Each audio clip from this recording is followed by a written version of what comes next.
ಈಗ ಪಡ್ಡು ಮಾಡ್ತಾ ಇದ್ದೀನಿ ನೋಡಿ. ಎಲ್ಲಕ್ಕೂ ಸ್ವಲ್ಪ ಎಣ್ಣೆ ಹಾಕ್ಕೋಬೇಕು.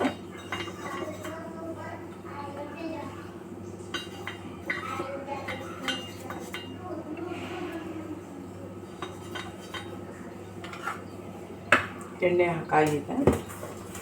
ಈಗ ಇದನ್ನು ಚೆನ್ನಾಗಿ ಮಿಕ್ಸ್ ಮಾಡಬೇಕು. ಮಿಕ್ಸ್ ಆದಮೇಲೆ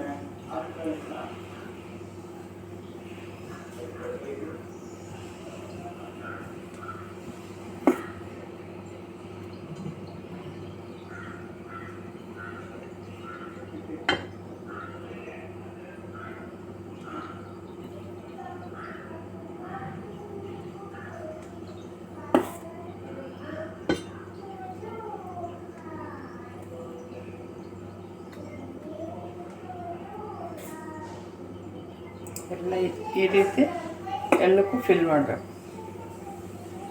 ಎಲ್ಲ ಫಿಲ್ ಆಗಿದೆ. ಸ್ವಲ್ಪ ಕಮ್ಮಿ ಇದ್ದರೆ ಅದನ್ನು ಹಾಗೆ ಫಿಲ್ ಮಾಡಬೇಕು.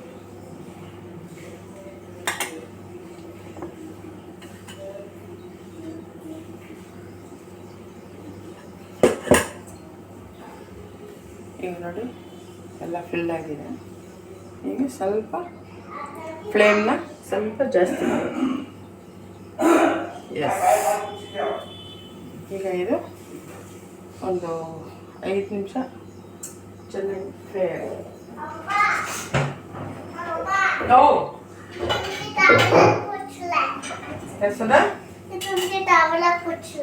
ಓಕೆ, ಈ ಥರ